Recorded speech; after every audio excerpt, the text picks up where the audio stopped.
God bless you. I would like to start with the prophetic series, but what I will do is I have couple of things I would like to explain before I start that. So that would be, as you have seen on the title also, the difference between the Lord and the Savior, and also doing and the works. So let us first talk about the Lord and the Savior. So when we say Jesus is our Savior, means we say Jesus washed me in your blood, I repent of my sins, and He becomes our Savior. But when He becomes our Savior, He becomes our Lord also. We cannot separate His being Savior and His Lordship, because Lord is Adonai. Adonai also means master. When He says Lord, He also means master. Master means, when we are working for somebody, we obey what the person is telling us. He's our master. The same thing is with, like for example, somebody is working for us and we are, considered to be in indirect way, that we are considered to be the masters, and the person is working, and we can, we tell them to do something, we are paying them, but at the same time, we are called as masters. But in the same way, the term master means somebody working for you, and whatever you tell the person, that person will do it for you. And if he doesn't or she doesn't, then we'll fire them. So when Jesus is our Lord and Jesus is our Savior, so when He becomes our Lord, He becomes our master, we have to do. And that is what exactly very clearly Lord said in Matthew 7:21 onwards. You will see Matthew chapter 7 verses 21. You call me Lord, Lord, but you don't do whatever I tell you to do.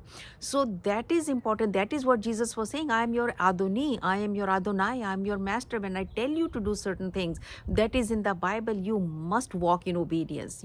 Then only I can become your Lord.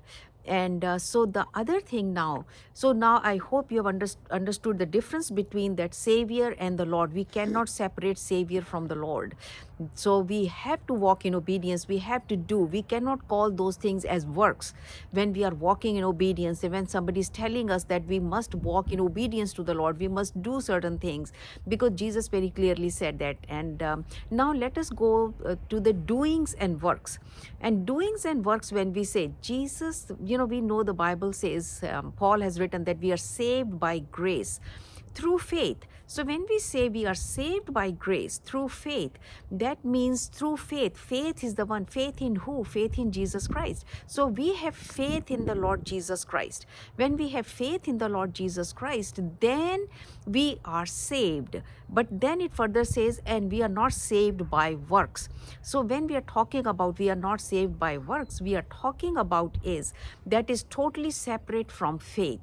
That means we are totally depending upon our works. Jesus is nowhere in the picture. We don't even believe in Jesus Christ. We are just believing on our works.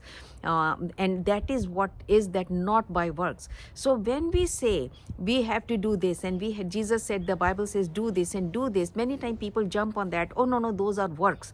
And we are not saved by works. But my friends, it's totally different from obedience and doing and the works. Works, when we say, like we say, we are saved not by works, but we are saved by faith. Faith separates us from works. Faith in Jesus Christ. When we say by work, there is no faith. We have not even accepted Jesus. There is no question of any faith in that. That means when we are saved then we say that by not by works. What we are saying is, we don't believe in Jesus Christ, but we are trying to go to heaven by our works, and that doesn't work. That is what the work is, not the obedience. Obedience is totally different from works. Walking and doing the things that the Bible tells us to do is totally different from works. Works is without Jesus. No Jesus in the works. We don't believe in Jesus. We think our works will take us to heaven. But when we say we are saved by grace, we are talking about that we believe in Jesus Christ, and that is how we go to heaven. So my friends, and when we believe in Jesus Christ, and then He becomes our master, like we talked about before. He is our Savior, He is our master, He is our Adonai, and then as a master we must follow what He is saying. God bless you. I love you. In Jesus' name, amen.